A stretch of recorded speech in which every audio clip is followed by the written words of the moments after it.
Oke guys, welcome back to Daily Charting with Toshi, di mana kita akan daily chart your favorite cryptocurrencies. Oke, dalam 24 jam terakhir, cryptocurrency market meningkat sebesar 0,04%.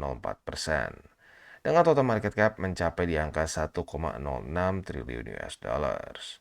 Nah, kita bisa lihat untuk Bitcoin, atau lebih tepatnya untuk Bitcoin dominance terjadi penurunan lagi sebesar 0,16% dalam 24 jam terakhir. Dan untuk sekarang Bitcoin trading di angka 25.989. Ya, walaupun PR utamanya masih belum berhasil ya. Kemarin dengan sangat jelas Bitcoin ke-reject di angka 26.400. Artinya ya dengan jelas ke-reject oleh MA200 weekly ya. Dan untuk sekarang sih ya oke lah ya, walaupun terkoreksi sebesar 0,45% dalam 24 jam terakhir. Untuk Ethereum terjadi koreksi sebesar 0,35% di angka 1744.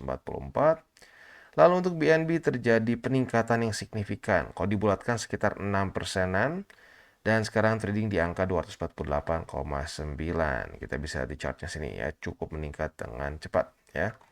Untuk XRP, dia mulai terjadi koreksi sebesar 2,19% dan sekarang trading di angka 51 sen.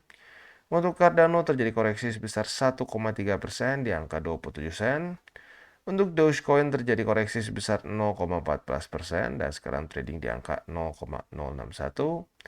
Untuk Tron terjadi peningkatan sebesar 0,73% di angka 72 sen, di angka 0,072. Dan yang terakhir ada Solana, dia terkoreksi sebesar 1,77% dan sekarang trading di angka berapa tadi? $15 lebih 19 sen. Jadi kurang lebih seperti itu, dan sebelum kita lanjut ke ekonomi kalender, kita akan dengar dulu pesan-pesan dari sponsor kita pada hari ini. Okay, today's video is brought to you by CryptoStocks. Jadi CryptoStocks ini adalah suatu services yang ada di Telegram. Mereka menyediakan berbagai macam hal, mulai dari fully automated market scanners, fully automated copy trade, liquidation zones, dan banyak hal lain. Mereka juga memberikan akses ke the best traders yang memiliki success rate lebih besar daripada 90%, which is quite good ya. Nah, tetapi yang tentunya rata-rata orang Indonesia suka adalah mereka sedang ada 1 month free trial. Ya, jadi buat lo yang tertarik, ini mulai dari beginner sampai expert menurut gue bisa pertimbangkan untuk coba lihat. Ya, jadi karena 1 month free trial, ini berarti lu mendapatkan ini ya 49 USD secara gratis. Caranya seperti apa? Gampang banget, tinggal klik link di bawah ya yang untuk si CryptoStocks ini, dan kalian akan langsung masuk ke Telegramnya, klik join. Ya, setelah itu kalian akan mendapatkan berbagai macam channel yang kalian bisa follow. Ya, jadi bentuknya di sini adalah seperti service channel lagi di dalamnya. Ya, nah, di sini kita bisa lihat ada chat VIP, ada announcement, ada market scanners, liquidation levels, dan buat lo yang pengen follow berbagai macam trader nih, salah satu yang paling gue suka adalah Garrett Soloway. Nah, si Garrett Soloway ini dia itu seorang TA analis sebenarnya masuknya ya. Nah, yang gue suka itu dia memberikan analisa yang cenderung bisa dibilang balance ya. Ada skenario bearish maupun skenario bullishnya. Jadi nggak kayak bias ke satu skenario tertentu. Jadi kalau tembus ke sini maka masuk ke bearish. Kalau naik ke sini maka ini masuk ke bullish. I like that ya. Dan ada berbagai macam trader lain juga yang lo bisa follow. Ada seperti di sini ada Bob Lucas dan seterusnya. Ya, sekali lagi lo bisa dapatkan ini for free karena ada trial selama 1 bulan. Ya, jadi buat lo yang tertarik silahkan klik link di bawah. Oke, dan sekarang kita masuk ke ekonomi kalender. Seperti yang kita bisa di sini ya, untuk ekonomi kalender dari US itu akan keluar 2 yang penting seingat gua hari ini ya.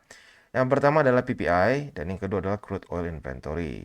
Untuk PPI ini mirip sekali seperti CPI. Perbedaannya adalah data yang dihitung, tapi lagi-lagi ini adalah menjadi suatu leading indicator untuk price inflation ya. Jadi harapannya sama seperti CPI, kita berharap dia lebih rendah daripada ekspektasi yang sekarang ada di angka minus 0,01. Semoga lebih rendah lagi dari situ, minus 0,02 atau minus 0,05, that's gonna be good ya. Jadi kurang lebih seperti itu ya, dan selanjutnya kita akan geser untuk crude oil inventories. Seperti biasa kita berharap dia lebih rendah daripada ekspektasi ya. Nah, untuk besok kita ngintip sedikit ya. Nah, besok ternyata akan ada yang sangat penting nih ya. FOMC Economic Projection dan FOMC Statement dan juga the Fed Interest Rate ya. Nah, jadi subuh ya. Jadi kalau buat lo yang pengen lihat harus begadang sedikit nih ya, karena akan keluar datanya semua itu jam 1 subuh. Besok ya, tepatnya sih besok jam 1 subuh ya. Nah, untuk FOMC statement, ya harapan kita tidak ada kata-kata yang bearish atau ya lebih tepatnya kata-kata yang hawkish dari Jerome Powell. Semoga saja cenderung netral-netral saja. Dan untuk interest rate decision-nya tentunya harapan kita adalah dia itu lebih rendah daripada forecast. Ya, karena lagi-lagi ya semakin interest rate-nya tinggi, that's not gonna be good untuk risk on asset. Seperti yang gue sudah bahas di DCWT gue sebelum-sebelumnya. Ya, itu untuk subuh. Untuk malam kita lihat dulu ada yang penting lagi nggak? Dan ada lagi ya, jadi besok ini maha penting ya. Subuhnya keluar banyak FOMC, lalu malamnya akan keluar core retail sales di sini. Initial jobless claim kita berharap dia lebih tinggi daripada ekspektasi, dan juga ada Philadelphia Fed Manufacturing Index, dan juga ada retail sales dan seterusnya ya. Jadi besok cukup penuh jadwalnya ya. Tapi tenang, kita fokus dulu ke hari ini. Hari ini gue ingatkan sekali lagi jam 7:30 malam ya. Jadi udah beres untuk ekonomi kalender. Sekarang kita akan lanjut lagi news mengenai delisting ya. Jadi kita tahu delisting dari beberapa kripto yang sudah diincar oleh SEC ya, atau lebih tepatnya sudah diklaim sebagai suatu sekuritas oleh SEC. Makin banyak trading platform yang mendelist kripto-kripto tersebut ya. Sebelumnya Robinhood, sekarang eToro juga ikut ya. Jadi sekali lagi delisting ini terjadi karena crackdown dari SEC ya. Dan juga ini akan take effect in July. Jadi belum sekarang ya, tapi nanti Juli ya. Jadi apa saja? Untuk eToro dia akan delisting Algorand, Mana, Dash, dan Matic. Ini untuk Algorand sebenarnya lucu ya. Kalau lu mau research sedikit aja ya, cari Gary Gensler ngomongin Algorand. Nah, jadi lucu. Gary Gensler tuh tiba-tiba setelah dia naik jadi chairman SEC, tiba-tiba kayak orang yang berbeda gitu ya. Kenapa? Ya mungkin agenda politik, mungkin dia pengen posisi politik dia semakin bagus. We don't know ya. Oke, nah selanjutnya kalau untuk yang siapa ini, untuk Robinhood ya. Robinhood itu dia sudah di list Solana, Cardano, dan Polygon Matic ya. Jadi kurang lebih seperti itu untuk newsnya. Sekarang kita akan geser ke analisa di Twitter. Dan untuk analisa di Twitter ini kita ngomongin soal siklus baru ya. Nah, jadi target kuartal 3 ini kalau bisa ya di 2023 tentunya ya, itu kena 48.000 atau kalau gua sih sekitar 45.000 karena di sini nih kalau gua sih ya. Nah, jadi ya gua berharapnya karena di situ. Nah, kalau dia berpikir kayaknya nggak akan kena resesi. Ya, kalau gua sih ya ambil worst case-nya dulu lah ya. Worst case-nya ada kemungkinan Amerika terkena resesi. Maka dari itu ada probability kalau sampai kena target kena di 45.000, by that time harusnya MA200 sudah ketinggalan. Nah, kalau kena, boom, ada kemungkinan akan koreksi lagi seperti itu ya. Mendekati kayak di sini lah ya. Ini kenapa terjadi koreksi yang ekstrim? Karena terjadi apa? Terjadi resesi di Amerika. Ya, jadi kalau kena resesi akan gambarnya seperti ini. Kalau nggak kena resesi ya bisa kayak gini ya. Oke, jadi kurang lebih seperti itu untuk analisa di Twitternya, quite simple. Dan kalau kita target di sini berarti menembus 220.000 ya, mungkin pertengahan lah, nyaris 300 ribuan ya. Oke, jadi kurang lebih seperti itu untuk analisa di Twitter. Lagi-lagi ini trendline ya, trendline sometimes hit, sometimes no ya. Jadi kalau gue pribadi sih dia pada trendline gini gue lebih suka support resisten gitu ya. Dimana resistennya, mana supportnya gitu ya. Oke, jadi kurang lebih seperti itu. Sekarang kita akan lanjut lagi ke TA-nya. Untuk TA-nya kita bisa lihat ya, kondisinya Bitcoin sebenarnya kemarin itu sudah kena 26.400. Kenapa bisa seperti ini? Karena karena data CPI-nya mendukung ya. Seperti yang kita sudah tahu ya, data CPI kemarin itu bagus hasilnya ya. Semuanya itu membuat indeks dolar melemah. Nah, tetapi sayangnya indeks dolarnya mantul ya, indeks dolarnya sedikit mantul di sini. Makanya akhirnya Bitcoin-nya pun naiknya nanggung gitu ya. Jadi lagi-lagi korelasinya ada ya, tapi jangan terlalu dilihat per jam atau per hari gitu ya, tapi korelasi makronya ada ya. Oke. Nah, untuk sekarang kita bisa di sini berarti PR-nya minimal dia masih di atas dari bull support band, which is good ya, tapi nggak optimal ya. Optimalnya adalah sekali lagi daily close dan weekly close di atas dari MA200 weekly ya. Nah, itu di mana Bang? Kita bisa lihat di indeks dolar. Di indeks Bitcoin ya. Kenapa pakai indeks Bitcoin? Karena datanya lebih panjang jadi lengkap, ada MA200, bull support band dan lain-lain ya. Nah, untuk bull support band itu seperti yang gue bilang ya, Yang paling bawahnya itu di angka 25.863. Jadi sekarang kita masih di atas dari situ, walaupun tipis ya. Nah, target kita 4 hari 21 jam ke depan adalah weekly close di atas dari ini semua ya, di atas dari MA 200, di atas dari juga bull support band yang atas gitu. Yaitu harapan gua untuk Bitcoin untuk bisa melanjutkan momentum bullishnya. Karena kalau sampai gagal ya ke bawah secara statistik ya, bukan gua yang ngomong asal, tapi secara statistik apabila Bitcoin gagal mempertahankan bull support band itu kayak 90% lebih adalah drop lebih dalam. Seperti yang kita bisa lihat di sini, drop lebih dalam. Kita bisa lihat di sini juga drop lebih dalam. Gitu. Jadi lagi-lagi PR besar untuk Bitcoin di minggu ini adalah weekly close di atas dari semua ya technically resisten ini ya, bull support band dan juga MA 200 ya. Jadi kurang lebih seperti itu untuk Bitcoin secara makronya, dan sekarang kita akan geser ke indeks dolar. Untuk indeks dolar harapan kita adalah dia mulai bisa daily close di bawah dari 103,13. Sebenarnya lumayan. Ya ini udah sesuai harapan kita kemarin, ke reject di EMA 20 dan mulai daily close di bawah ya. Nah, tinggal sekarang kalau bisa jangan cuma retest tapi benar-benar daily close di bawah dari 103,13 ya. Itu PR untuk indeks dolar. Jadi kurang lebih seperti itu untuk makronya pada hari ini. Selanjutnya kita akan geser ke buy limit. Tetapi seperti biasa, sebelum kita masuk ke buy limit, gua akan disclaimer dulu bahwa semua konten dari Toshi Cryptonesia ini bukanlah financial advice. Ini semua bentuknya adalah edukasi ya. Lalu bagaimana cara untuk mendukung TCI? Ada banyak caranya. Lo bisa like our video, bisa share our video. Itu juga bisa menggunakan link referral kita di bawah.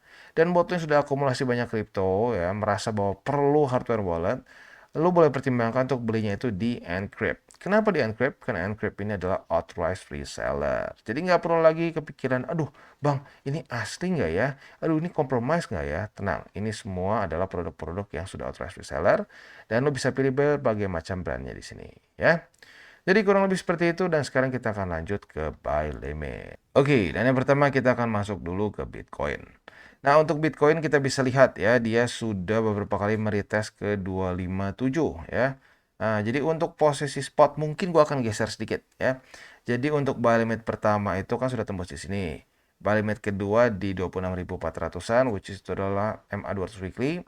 Dan sekarang buy limit ketiga tadinya di 24.400, kita geser ke 25.733 ya.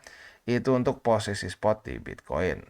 Untuk posisi futuresnya berarti kita sudah dapat posisi long ya, retest 1, retest 2 sudah kita dapatkan. Tergantung nih ya, pasang nggak target TP-nya. Kalau pasang ya berarti kena ya. Lumayan juga sebenarnya kalau secara persentase ya, profitnya sebesar 2,7%-an ya. Itu untuk posisi longnya. Nah, untuk posisi short, apabila pada hari ini terjadi retest kedua di angka 26.400, kita bisa buka posisi short di sini karena terjadi konfirmasi ya, dengan target TP kita di angka 25.733. Oke, dan sekarang kita masuk ke Ethereum. Nah, untuk Ethereum kita bisa di sini ya. Untuk posisi spotnya, buy limit pertama sudah tembus dari kemarin-kemarin. Buy limit kedua juga sudah tembus. Yang tinggal tersisa adalah buy limit ketiga di angka 1705. Ya, jadi buy limit untuk secara spotnya sekali lagi tinggal tersisa di 1705 ya. Untuk posisi futuresnya sayangnya masih belum ada retest ya, jadi masih sama seperti kemarin.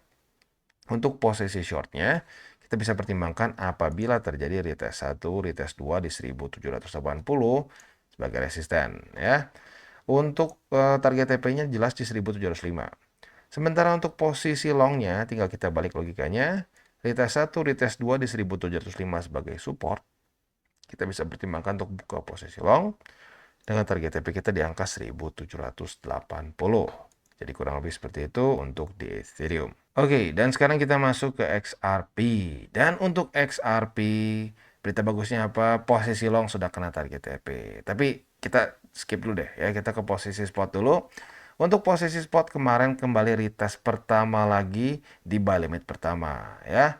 Nah, sekarang buy limit pertama mungkin gua akan mulai geser ke EMA 20 karena sudah mulai ada jarak dengan 50 sen ya. Jadi untuk sekarang buy limit pertama itu di EMA 50, tepatnya di angka 51 sen. Untuk buy limit kedua di 50 sen dan buy limit ketiga kita di MA 50 di angka 47 sen. Untuk posisi futuresnya seperti yang gue bilang ya, retest 1, retest 2 sudah terjadi di sini, berarti kita sudah punya posisi long ya. Nah, target TP-nya di mana? Target TP-nya adalah di 54 sen. Dan akhirnya sudah kena kemarin pada tanggal 13 Juni ya. Berarti buat elu yang sudah pasang posisi long, sudah dapat profit sebesar, wow ya, 7,2%. Not bad at all. Nah, untuk posisi shortnya, apabila pada hari ini terjadi lagi retest kedua di sini ya, di 54 sen sebagai resisten, kita bisa pertimbangkan untuk buka posisi short dengan target TP kita MA20 untuk yang cenderung lebih konservatif dan yang lebih agresif boleh pertimbangkan di 50 sen. Oke, dan sekarang kita masuk ke BNB. Untuk BNB kita bisa di sini ya, posisi long juga sama udah kena target TP. Tapi jangan posisi futures dulu, posisi spot dulu ya.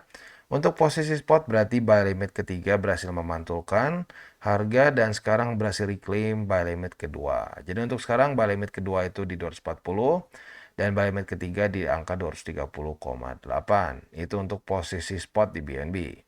Untuk posisi futuresnya seperti pembahasan kemarin ya, retest 1, retest 2 sudah terjadi di sini. Maka target TP kita sudah kena, berarti kita sudah mengantongi profit sekitar 4% ya. Nah, untuk posisi shortnya, kita bisa lihat sudah terjadi retest pertama di daerah 250, ya 251 lah ya. Apabila daily close besok tetap masih di bawah dari 251, maka kita bisa pertimbangkan untuk limit posisi short di sini, alias saat terjadi retest kedua. Nah, kita bisa buka posisi short dengan target TP kita di angka 240,2. Oke, dan sekarang kita masuk ke Matic. Untuk Matic kita bisa di sini ya. Secara posisi spot kemarin berhasil mantul di buy limit kedua. Yang sekarang masih bisa kita pakai adalah buy limit kedua di 60 sen dan buy limit ketiga kita di angka 46 sen. Ya, itu untuk posisi spot di Matic. Nah, untuk posisi futuresnya sudah terjadi posisi long di sini ya. Retest 1, retest 2. Nah, kena target TP nggak Bang? Tergantung. Kalau lu cenderung konservatif dan suka nurunin target TP sedikit di bawah, sama seperti yang gue sudah bahas dari sebelum-sebelumnya, ya berarti kena target TP kemungkinan ya. Nah, tetapi buat lu yang pas banget taruhnya di 68 sen, ya berarti nggak kena. Ya, jadi tergantung lu konservatif banget atau enggak ya. Nah, untuk posisi shortnya tinggal kita balik logikanya. Retest 1, retest 2 di 68 sen sebagai resisten, kita bisa buka posisi short dengan target TP kita di angka 60 sen ya. Jadi kurang lebih seperti itu setup untuk di Matic ya. Dan selanjutnya ya mungkin gua akan ingatkan jangan pakai uang panas, ya, jangan over leverage dan berpikir jangka panjang untuk kripto. Dan untuk hari ini gue ingatkan ya akan keluar beberapa data penting, ada dua ya. Yang pertama itu PPI dan yang kedua itu adalah crude oil inventories yang 1,5 8, 1,5 9 ya. Dan arguably yang lebih penting nanti subuh ya.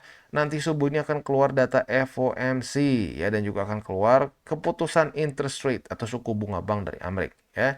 Buat lo yang penasaran pengen lihat volatility-nya silakan begadang sampai jam 1 ya dan setelah itu pun sorenya masih cukup banyak news-news penting ya. Jadi besok mulai rame bahkan dari subuh ya. Semoga saja semua datanya sesuai dengan harapan kita ya, bisa membantu risk on asset untuk mulai menaik lagi ke atas dan membuat indeks dolar turun. Jadi kurang lebih seperti itu untuk DCWT kita pada hari ini. Oke guys, jadi itu adalah akhir dari segmen DCWT kita pada hari ini. Dan jangan lupa bagi kalian yang merasakan manfaat dari segmen ini, jangan lupa untuk share ke teman-teman kalian. Dan apabila lu pengen mensupport channel kita, ya TCI, jangan lupa untuk menggunakan link referral kita di bawah. Nggak wajib ya, tetapi apabila lu menggunakan link referral kita di bawah, ada macam-macam ya, dari Bybit, Huobi, Maxi, toko kripto, dan banyak lagi ya. Ya, walaupun nggak wajib, tapi kalau menggunakan link referral kita, lu secara langsung membantu perkembangan dari TCI. Dan satu lagi, jangan lupa juga untuk join Telegram group kita, di mana kita bisa ngobrol-ngobrol santai mengenai dunia cryptocurrency secara dua arah. So, jangan lupa untuk like, subscribe, klik the bell icon, and see you on the next video.